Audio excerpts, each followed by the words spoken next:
Welcome back to TimeOut with the Sports Doctor podcast, where life, sports, and medicine intersect.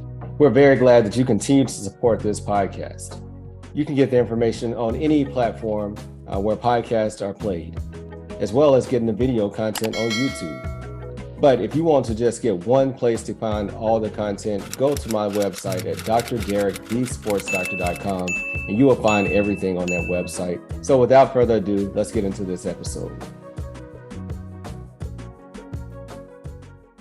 All right, so welcome back to another episode of Time Out with the Sports Doctor podcast, and we have another very interesting interview for you today.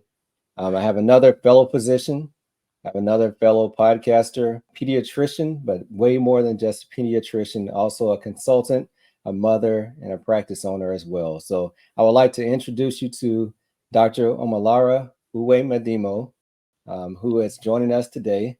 Hopefully I got the name close to right. If not, hey, I'm going to let her say it herself. So first of all, just say your name, see how bad I messed it up, and then tell us a little introduction about yourself. You didn't do bad. Thank you so much, Dr. Derrick. Omolara Thomas Uwemedimo. You did not do badly at all. So thank you for the opportunity. Absolutely. I went to Howard, so I can't miss it too bad. I've been saying Nigerian names for a long time. I'm saying, okay. We have to go. I'm sure we have some connections, some close connections, but yeah. Yeah. No, thank you so much. As you said, I'm a pediatrician. This year actually will be year 20 from medical school. So that's a little crazy for me. But my background is a New Yorker and a Nigerian American. And my work really stems from kind of this focus that I've had since I was young around health equity and just like justice. And I think that came from my immigrant background and just like a global health lens. It was a lot of work initially in my career was focused on just personally being outside of the US and seeing a lot of the injustice that was happening in health.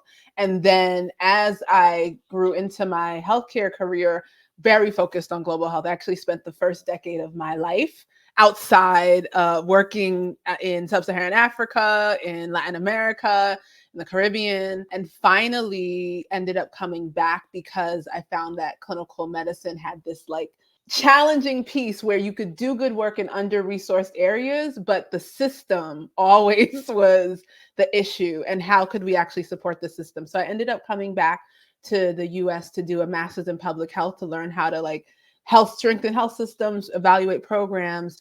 And in that work, ended up an academic. So I came back and did a lot of research and focused on caring for children inside of large academic centers here in New York, where I'm based, and ultimately ended up teaching on global health and health equity and running a global health program. Over time, it was about 7 years or so, I got very burnt out. And that is the transition that I made into my current work that I do as a practice owner and a consultant. So that's a little bit about me. So tell us, number one, how do you end up in Sub-Saharan Africa practicing medicine right out of training? What was it that led you that way? Yeah, I mean, so a few things. One, my first trip outside of the US was during medical school, and it was in 2000 to Kenya, and I had gotten this like fellowship, basically a little Scotland fellowship scholarship to go for 3 months. And I was really excited to do this because I just felt like, as someone who, you know, has roots in Africa, had gone, but I felt like I'd never been able to make the connection between my medical work and my personal connection. And so that was the first time. And once I saw the amount of poverty, the difficulty in terms of just having access to all of the things that we take for granted, I got hooked on being able to go back, being able to think about what else could we do, and just doing that. And so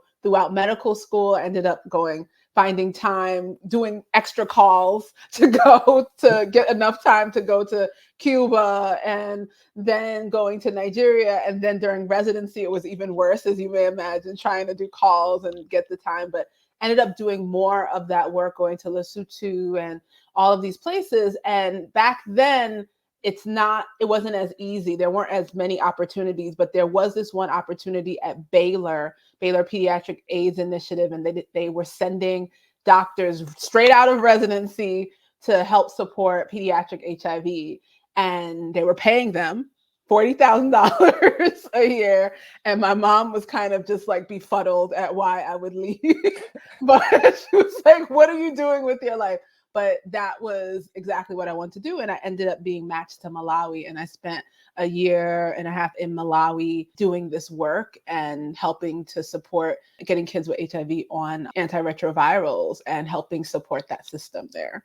That's great, because, many times we think as physicians, we have a box and we try to stay in it, right? And you're always told, life outside the box can be scary. So we go to school, we finish training, we pray for a job, right? And you pray for a job that works out, because so many times it's bells and whistles and there's false advertisement. But I like the way that you just kind of followed your desires and followed your heart to go serve in other areas. And I'm sure that the experiences that you had then still shape the way you practice medicine now and the way that you're able to help people as a consultant as well. So kudos for chasing your dreams in that arena. Thank you. Yeah, it does. I mean, I like to say the way I practice medicine is very globally informed and outside of the box. I think working where you have limited resources I just think that there's so much that we do in medicine that we don't even realize comes from the ingenuity of how people were working in Sub-Saharan Africa, and that actually coming over here, especially to support communities that are under-resourced. And so I just think there's this level of innovation and intolerance for the status quo that is a part of kind of how I move in healthcare here, which can be a little bit troubling in a lot of traditional healthcare facilities. Yeah.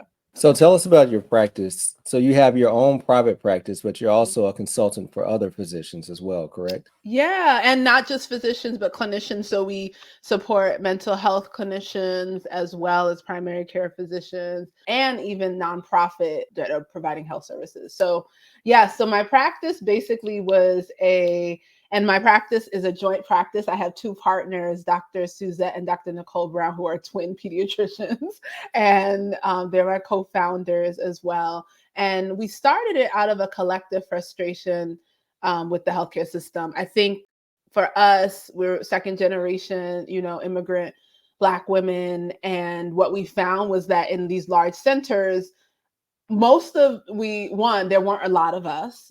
We all know the statistics, right? And that the majority of the families that we would see were disproportionately coming to us, and also were low income with a lot of, unmet social needs. And what we found was we were playing we were patching things up. There was no way in the healthcare system to be able to say, okay, how can we support you to get your asthma well if you're living in a shelter and if you have food insecurity? And so what we found ourselves doing was like trying to find community partners and doing all of this work. And it got frustrating because we knew that we weren't providing the best care. We were providing what we could. And so we had this idea where, what if we just brought the primary care to the organizations that were providing the social services, so that it was easier for the communities to access, because they were already going to those organizations for food, housing, benefits. And now we could get their healthcare in that same area. And that was the genesis of a pilot where we got a grant to actually start this with a community partner who had been my partner for about 4 years. And that was the first inception in 2019 was when we put it in. And 2020, during the pandemic in New York in April, ground zero, right, of the pandemic, we opened early our Strong Children Wellness, and then our brick and mortar opened in August when we could finally open up and see patients in person. Sure. Yeah. Yeah. Wow. Number one, you have a Suzette in your practice. That's my daughter's name, and we probably come across that maybe 2 or 3 times, period. Yeah. And so you were able to open up a practice the beginning of the pandemic, like you said, at the epicenter in New York City. What was that like? That had to be some scary moments, like, okay, the world's shutting down and we're trying to open up. How did Yeah, that? so we did not expect to open in April. We were actually on a timeline to open in June. And ultimately, what happened was our community partner who we're partnering with on this initiative were like, our kids can't get seen. All of these Wow. practices are closing. They're trying to get into the ER, but the ERs, they're scared to go. And a lot of the families that we were serving with that community partner were immigrant families, were very low income, undocumented families. So there was a lot of barriers to them. And so we actually started virtually because our practice wasn't open, because of the timeline. So we started virtually just to make sure kids, asthmatics were getting their meds and kids with other chronic disorders were able to see someone so that they could continue and not fall through the cracks and not have to go into the ER and expose themselves and their families. And so it was hectic. We were doing a lot of telehealth and still trying to get everything in order for the opening of the actual practice as well. And starting in person, my co-founders did more on in-person clinical because I'm actually immunosuppressed. And that's another reason why my chronic disorder, that's another reason why I shifted to leaving academia. And it was crazy, like just trying to get the PPE and like starting a new practice and also learning how to run things in this new model of care, right? Where we weren't used to it. One of the beautiful things though about this time was that it reminded me of caring in global health. Like it reminded the way that like things needed to move urgently, we needed to move in and out. It was very much like, oh, I've seen this before. I've seen this story before. And that was, I think, helpful for the rollout in terms of having that context. Yeah. So I always say that no steps are wasted, right? No. So it might have seemed like your mom was like, what is my daughter doing, right? We're in America now. She's supposed to live the dream. What is my daughter doing? But you were preparing for this time, right? Hmm. Because when the world was feel like it was going to end, you said, hey, I've been here before. I've seen this. I've been able to run a practice without having this, that, and the third. I'm ready, and everybody can't do that. And I feel that you have a heart for the people. Number one, you're a pediatrician, one of the most underappreciated fields in medicine. Nobody else wants to take care of kids, but they don't want to pay pediatricians their worth, you know. So you're already doing a service, and then you're serving the other population that no one else wants to serve, right? So I feel that the work that you're doing is very important because we know that, like you said, in some of your other studies, healthcare, providing good healthcare is only one part, but you have to be able to communicate with the people, with the patient effectively, and you have to be able to understand the cultural norms to really be able to treat the whole patient. And I think that your experiences throughout the world have really shaped you and allowed you to be able to do that. I appreciate that. Yeah. Thank you. Yeah. So tell us about Strong Children Wellness because that's separate from your actual daily practice, correct? So, Strong Children Wellness is the practice. It Okay. is, yeah, Strong Children Wellness is the group practice. We've been in inception. Like I said, we started in 2020. We have two locations. We're opening a third location in hopefully Q1. We're in the middle of hiring.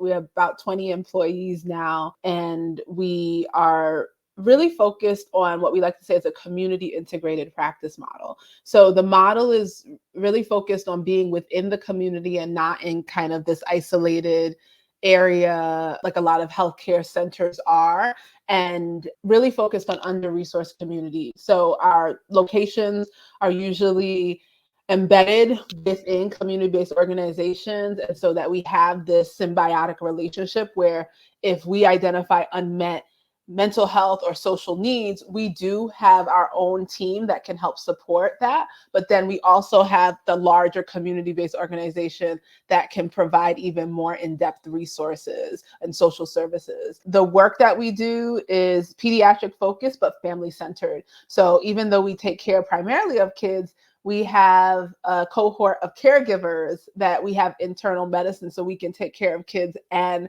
their parents for those who need it. And we have a plethora of clinicians, including like I said, pediatricians, internal medicine physicians, but then also we have mental health clinicians, and then we have care managers who are social workers who really support making sure that families get what they need. So our goal is to ensure that when a family comes to us, we're not just asking about their medical, but we're asking about what do you have food in the house? How's your housing? Do you have childcare so you can go work? What's the employment look like? And being able to have the resources that we can support them if they answer that they do have needs. Wow, no, that's amazing.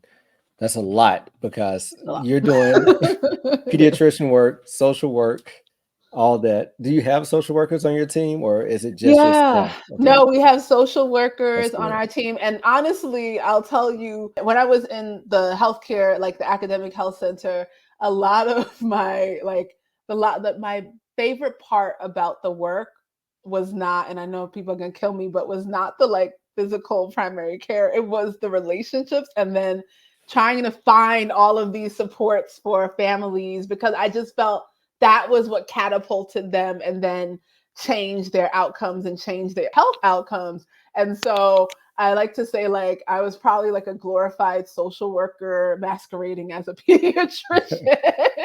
That's funny. So, Yeah. And then talk about, because you have to be able to make money to keep your doors open, yeah, and yeah. you're serving an impoverished community. Mhm, You're serving, children. I'm sure many of them are on government assistance or mhm, Medicaid or different things of that nature. So yeah, how are you able to, number one, help yeah. yourself, but also help other practices be able to still make money and be able to serve the underserved?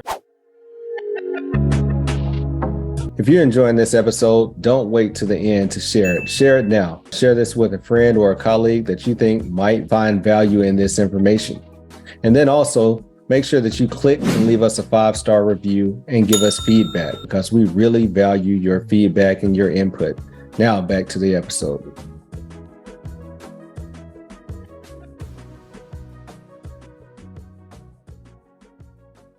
Yeah, that's a great question. So yeah, our population is about 85% Medicaid. So a lot of people ask us, are you an FQHC? And we're like, no, we're not. And we're a for-profit social enterprise. So the way that we did this was actually the way that we move is very different. And the reason is because that's how we started. Like I said, we started with a grant. So we didn't have we weren't going to go out, take a loan, that we're triggered as physicians. It's like, oh God, not another loan. But we wanted to think about how we could have the money on hand to be able to start this because we know capital is so important. So because of our academic careers, we're all researchers. I was very familiar with grant writing.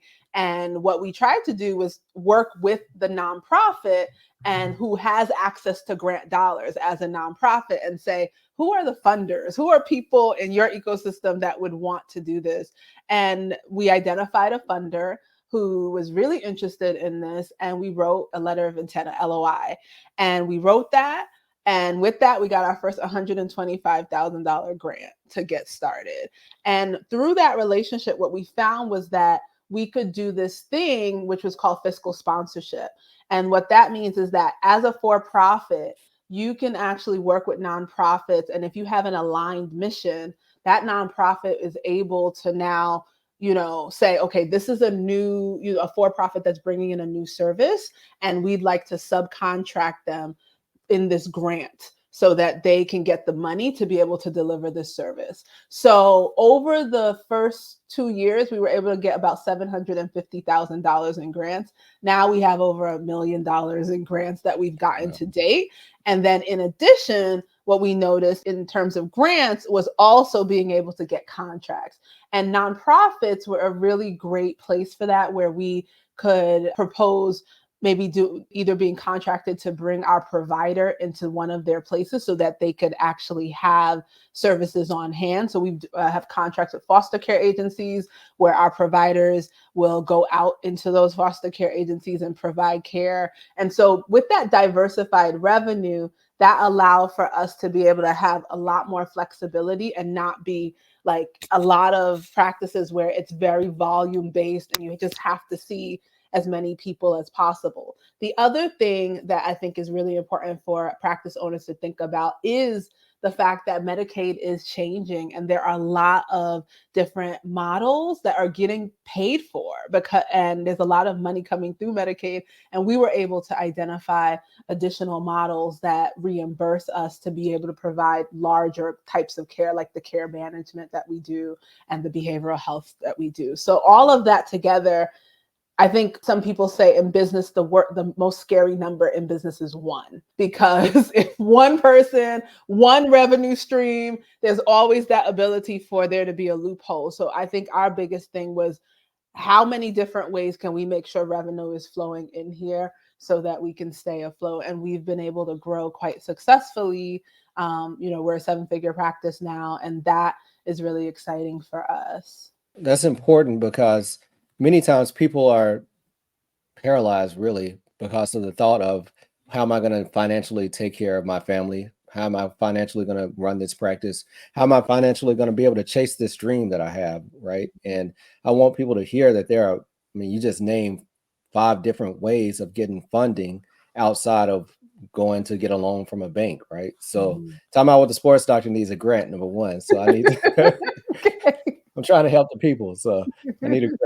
Yeah, but I want people to hear that there are different streams of ways to finance a practice, or different ways to run a practice than just getting a loan on your own. I don't know. I often am just like, especially as a Black physician, I just feel like that we are shuttled to that, like to be dependent on that, like immediately. Like that's the only option. And I know with a lot of my clients now, so I started a consulting company called Melanin in Medicine, and that consulting company specifically helps BIPOC practice owners, primary care mental health practice owners, to be able to create contractual partnerships and relationships with nonprofits so that they can supplement and diversify their revenue so that they can have the cash flow and not have to be, pushed or tunneled to having to take out loans or debt or equity, I think, or have other people take their equity in their company. And so it's been really exciting because a lot of the practice owners are like, I had no clue whenever they like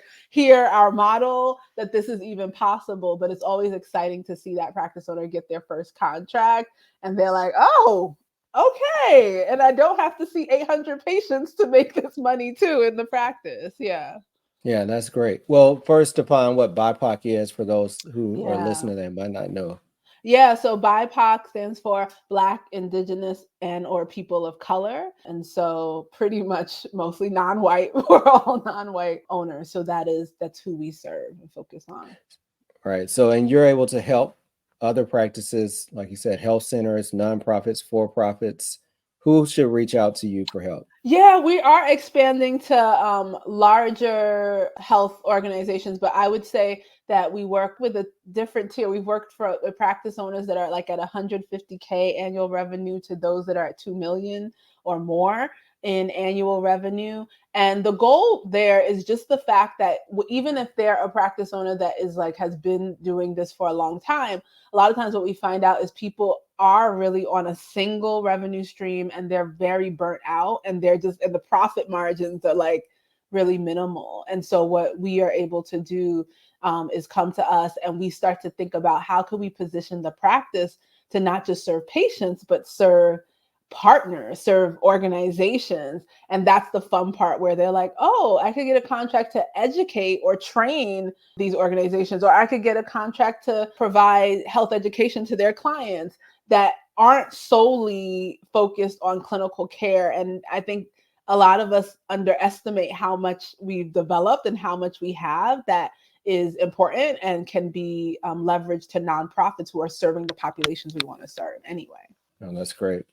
So on Time Out with the Sports Doctor, this is your final timeout. So listening to your story, you travel the world, you've done things, you've started your own practice, you've been in academics, you have a lot of experiences.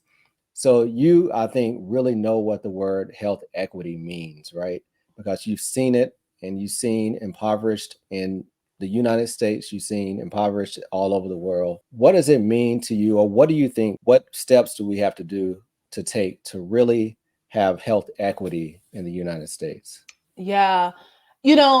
Honestly, if I can be very transparent, I I don't feel sufficient with the health equity is sufficient. I feel like we need to move to a place where we are really focused on health justice. And what is the difference and what does that mean? So for me, health equity means that within what we have right now, how the structure is, then let's provide certain additional things for certain populations who aren't getting the same access, who aren't getting the same outcomes. However, what is the problem there is we don't think about why those differences exist. And health justice is really about going back and saying, why are these differences existing? And what do we need to do to eliminate those barriers? And a lot of times the problem with health justice is that it's deep work. So, and it's not healthcare focused. A lot of it is around, residential segregation, right? A lot of it is around school differences or food deserts. And so I think that what my goal, or what I think that we really need to move forward around, is health justice. And it requires us as clinicians to step a little bit out of just seeing patients and really start to think about, in my community, when I see my patients, what are the things that they're facing at a population or community level? And how do I need to get involved? We've seen some physicians that are like, I need to get into politics. We've seen some physicians that are like, I need to work with food pantries. We've seen some, and that I think is where, when we start to break down silos and start to make sure healthcare emerges in criminal justice, in food, in housing, that I think is where we'll start to really see not only good outcomes, but sustainable, really transformative change in our community. I think that's excellent. So, like you're saying, seeing patients is not enough, right? The charge that we have is really to be able to take care of our community, not just say, hey, you have asthma, take this inhaler or take this antibiotic. If you're only doing that, you're not truly taking care of the whole individual. Yeah. So thank you for, number one, coming on. Thank you for finding this podcast and reaching out to me. I told people at the end of the year, we're going to have some open mic sessions, and this is exactly what it is. You reached out to me. I'm glad to have you on. I'm glad to learn more about your organization, to just share your story in general. And that's really what I want to do, to really be able to expand my platform and open it up to other people. So thank you again. Thank you so much. It was a pleasure. Anything else any final thoughts? Only, I don't know if people are interested in learning about any of our stuff. So we do have strongchildrenwellness.com. You can go there to learn about our practice. And then if you are a practice owner who really is like, hey, I want to figure this out, you can go to melaninandmedicine.co. So that's melanin, MELANIN, and AND medicine.co. And we will include all your information in the show notes for anyone that's interested in following what you're doing. Thank you. Absolutely. Thank you for continuing to support this podcast. If you enjoyed this episode, then please leave a 5-star review. And if you haven't done so, subscribe so you continue to get the updated episodes. Until later, peace. TimeOut with the SportsDr. Keep our head right in the game. We ain't never stopping. You are now tuned in. Trust, you don't want to miss. This is where life, sports, and medicine